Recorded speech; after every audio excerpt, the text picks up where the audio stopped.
जैसा कि आपने बताया कि 6 अटेम्प्ट लगे, कभी फ्रस्ट्रेशन नहीं हुई कि अब तैयारी छोड़ दो? अगर आपकी सफलता के बारे में और चर्चा की जाए तो आपने क्या-क्या रिसोर्सेज़ पढ़े थे? क्योंकि सोर्सेज़ को लेके भी एस्पिरेंट्स में काफ़ी ज़्यादा कन्फ्यूज़न रहती है। आजकल सोशल मीडिया पे भी काफ़ी ज़्यादा सोर्सेज़ उपलब्ध हैं। ऐसे में कन्फ्यूज़न ये रहती है कि कितना पढ़ें, कहाँ से पढ़ें? कि मॉक टेस्ट और मॉक इंटरव्यूज़ का क्या रोल होता है? क्योंकि इसको लेकर भी आजकल काफ़ी चर्चा होती है कि पूर्वावलोकन की जगह अब मॉक टेस्ट पे ज़्यादा फोकस हो रहा है बच्चों का, ज़्यादा क्वेश्चंस आ रहे हैं। कोचिंग संस्थानों का अगर आप देख रहे हैं लाइव यूपी न्यूज़ 24 और मैं हूं आपके साथ अदिति मिश्रा। दोस्तों, इस वक्त हमारे साथ स्टूडियो में मौजूद हैं एक खास शख्सियत जिन्होंने 2023 में यूपी पीसीएस यानी कि प्रदेश की सबसे बड़ी परीक्षा क्रैक करके डिप्टी एसपी की रैंक हासिल की है। तो आइए उनसे जानते हैं कि उनकी सफलता के पीछे क्या राज था और उनका सफ़र कैसा रहा। सबसे पहले तो सर आपको बहुत बहुत शुभकामनाएं, बधाई। आपकी यात्रा, आपकी जर्नी की अगर बात की जाए तो वो कैसी रही? जर्नी अगर यूपी पीसीएस की जर्नी की बात करें तो तैयारी 2017 में मैंने शुरू की थी जी। 17 में। उसके बाद मैंने 18 में पहली बार अटेम्प्ट दिया था और उसमें इंटरव्यू तक दिया था। बाद में लगातार मेंस इंटरव्यू देते थे। फाइनली 2023 में सिलेक्ट हुए। कितना टाइम लगा आपको, कितने अटेम्प्ट आपने दिए? 6 अटेम्प्ट दिए, ऑलमोस्ट 6 साल लगे 2017 से 23 तक। जैसा कि आपने बताया कि 6 अटेम्प्ट लगे, कभी फ्रस्ट्रेशन नहीं हुई कि अब तैयारी छोड़ते हैं? फ्रस्ट्रेशन तो होता ही है क्योंकि पहले अटेम्प्ट में ही इंटरव्यू दिया था और आशान्वित थे कि शायद पहले अटेम्प्ट में हो जाएगा, लेकिन फिर कुछ नंबरों से हो नहीं पाए। तो ये तो जो सिविल सर्विस का क्षेत्र है वो निश्चितताओं का खेल है। कभी मेंस में, कभी इंटरव्यू में, कुछ लोग प्रीलिम्स में, जैसे हमें प्रीलिम्स का कभी बाधा नहीं, वो नहीं रहा कि प्रीलिम्स बाधा हुआ हो। तो मेंस इंटरव्यू में लगातार बाधाएं आती गई, कुछ ऑप्शनल के कारण, कुछ अन्य कारणों से। और ये ऐसा क्षेत्र है कि लगातार कुछ ना कुछ गलतियाँ, कुछ उसमें सुधार हुई, फिर अंततः 2023 में सफलता मिली गई। जी। अगर आपकी सफलता के बारे में और चर्चा की जाए तो आपने क्या-क्या रिसोर्सेज़ पढ़े थे? क्योंकि सोर्सेज़ को लेके भी एस्पिरेंट्स में काफ़ी ज़्यादा कन्फ्यूज़न रहती है। आजकल सोशल मीडिया पे भी काफ़ी ज़्यादा सोर्सेज़ उपलब्ध हैं। ऐसे में कन्फ्यूज़न ये रहती है कि कितना पढ़ें, कहाँ से पढ़ें? इसको लेकर क्या कहेंगे? एक जैसे आजकल एक सामान्य सी कहावत है कि सिविल सर्विसेज में चयन सफलता प्राप्त करने के लिए ये इम्पोर्टेंट नहीं है कि क्या पढ़ना है, जबकि ये इम्पोर्टेंट है क्या नहीं पढ़ना है। क्योंकि इस सोर्सेज का इतना भरमार है कि उसमें मैनेज कर पाना, उसका चूज कर पाना कि किसे हम पढ़ें, ये बहुत इंपॉर्टेंट है। तो इस संदर्भ में मेरी जो तैयारी की शुरुआत हुई थी उसमें मैंने सबसे पहले एनसीईआरटी को फॉलो किया था। एनसीईआरटी के बाद कुछ स्टैंडर्ड बुक्स जिनको फॉलो किया, अगर सर उसका नाम ले, जैसे पॉलिटी के लिए लक्ष्मीकांत है, मॉडर्न हिस्ट्री के लिए स्पेक्ट्रम है, इकोनॉमी के लिए मैंने पहले रमेश सिंह पढ़ा था। ऐसे आर्ट एंड कल्चर के लिए नितिन सिंघानिया की बुक, उसकी selected chapter. Similarly Bipin Chandra या राम शरण शर्मा की प्राचीन भारत और मिडिवल हिस्ट्री के लिए सतीश चंद्रा इत्यादि किताबें पढ़ी।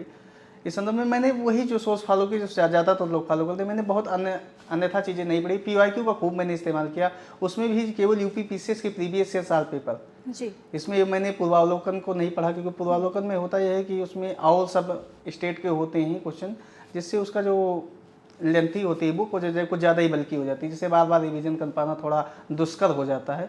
इसके लिए मैंने केवल यूपी पीसीएस पूर्वावलोकन प्लस अपनी किताब प्लस उसका जो प्रीवियस ईयर से जो कुछ हमारे 60 नोट्स है उन्हीं के द्वारा लगातार पढ़ाई, लगातार रिवीजन किया। मेरा अगला क्वेश्चन भी यही होने वाला था कि मॉक टेस्ट और मॉक इंटरव्यूज़ का क्या रोल होता है? क्योंकि इसको लेकर भी आजकल काफ़ी चर्चा होती है कि पूर्वावलोकन की जगह अब मॉक टेस्ट पे ज़्यादा फोकस हो रहा है बच्चों का, ज़्यादा क्वेश्चंस आ रहे हैं। जैसे मॉक टेस्ट की बात की जाए, अगर प्रीलिम्स की बात की जाए तो प्रीलिम्स में मॉक टेस्ट का बहुत ज़्यादा रोल नहीं होता। अगर आपके पास जानकारी है तो वहाँ जैसे मॉक टेस्ट का मतलब ये होता है कि हमें एक ये मिल जाता है एक समय कि उसमें हम चेक कर पाते हैं कि हम 2 घंटे में क्या 150 क्वेश्चन कर पाते हैं और कैसे कर पाते हैं, गलतियाँ कहाँ होती हैं। लेकिन हमें मॉक टेस्ट से पहले इंपॉर्टेंट है कि हमें पीवाईक्यू सॉल्व करना चाहिए। कोचिंग संस्थानों का क्या रोल है? कोचिंग संस्थानों का रोल ये है कि हमें थोड़ी सी गाइडेंस प्रोवाइड करते हैं कि जिससे संदर्भ में जो हमारी सफलता है वो थोड़ी सरल हो जाती है। लेकिन आजकल ये हुआ है कि सोशल मीडिया के इतने क्रांतिकारी दौर में जितनी चीज़ें जो कोचिंग संस्थान प्रोवाइड करते थे वो सामान्यतः सब फ्री आजकल यूट्यूब पे, अगर टेलीग्राम का हम उपयोग करते हैं तो उस पर उपलब्ध हैं। अगर चाहे कोई व्यक्ति तो बिना कोचिंग संस्थान के अच्छे से सफलता प्राप्त कर सकता है, जिसमें अब बहुत ज़्यादा कोचिंग संस्थान का रोल नहीं रहेगा। एक तो बाजारीकरण है और जो बच्चे ऐसे बहुत ज़्यादा इकोनॉमिकली वेल ऑफ नहीं हैं उनके लिए तो हमारी एडवाइस यही रहेगी कि आप इस टेलीग्राम का उपयोग करें। उस पर सारे कंटेंट उपलब्ध हैं, कुछ वीडियोज़ भी मिल जाएंगे और यूट्यूब पर ज़्यादातर जो कंटेंट क्लास में पढ़ाया जाता है उससे अच्छा यूट्यूब का अच्छे से कुछ चैनल हैं जैसे ओनली IAS है, स्टडी फॉर सिविल सर्विसेज है, UPSC हिंदी इत्यादि का उपयोग करें तो फिर PCS में आराम से सफलता प्राप्त कर सकते हैं। ये तो आपकी प्रिपरेशन की जर्नी की बात हो गई। बहरहाल आपसे एक और प्रश्न मेरा ये रहेगा कि डेयरी के बिजनेस से आप किस तरीके से, क्या आपको अट्रैक्ट किया कि आप UPPSC की तरफ या UPSC की तरफ आपने रुख किया? जैसे डेयरी का बिजनेस तो ये है कि हमारा पारिवारिक बिजनेस है बहुत दिन से, ऑलमोस्ट 30 साल से। तो जब से हम पढ़ना लिखना शुरुआत किए थे 1-2 में, जब मतलब बहुत सामान पढ़ाई थी, तब से ही हमारे पिताजी का सपना था कि हमारा बेटा सिविल सर्विसेज की तैयारी करेगा। और सिविल सर्विसेज जानते नहीं थे, वो IAS या PCS ही कहते थे। तो उस संदर्भ में मेरी और कुछ सोच भी थी नहीं कि और कुछ करना है, यही था कि ग्रेजुएशन करके किसी प्रकार से बस ग्रेजुएशन कर ले, उसके बाद PCS की पिताजी मोटिवेशन का फैक्टर का अगर सफलता का कोई श्रेय देना हो तो पिताजी हैं, क्योंकि उन्होंने जब तक हम जानते नहीं थे PCS क्या होता है तब भी हमें कान में बार बार सुनाते रहते थे कि PCS या IAS सीखने का मेरा बेटा। जिस क्षेत्र से आप आते हैं बलरामपुर जनपद, अगर उसकी भी बात की जाए तो शिक्षा को लेकर भी अति पिछड़े क्षेत्रों में से एक है उत्तर प्रदेश की। ऐसे में क्या कुछ चुनौतियां फेस करनी पड़ी? अगर हम प्राइमरी स्कूलिंग की बात करें या हायर एजुकेशन की बात करें, क्या चुनौतियां थी और सुधार के लिए क्या सुझाव देंगे? अब अगर बलरामपुर की चुनौतियों की बात करें तो हमारी जो प्रारंभिक परीक्षा हुई, एक पढ़ाई हुई है प्राथमिक स्कूल से हुई है। हमारे यहाँ जब 9th में मुझे एडमिशन लेना था तो हमारे घर से 18 किलोमीटर दूर से पहले कोई कॉलेज नहीं था।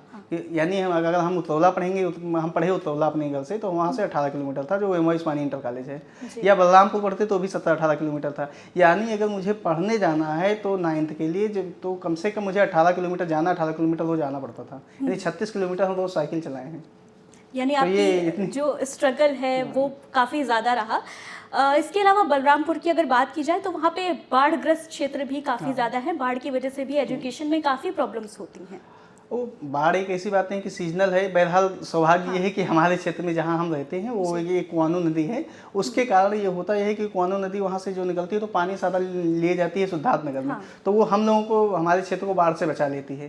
तो ये तो कुआनो का वरदान है कि हम लोगों के यहाँ बाढ़ नहीं आता, वरना आधे से ज़्यादा बलरामपुर बाढ़ में डूबा ही रहता है 2 महीने तक।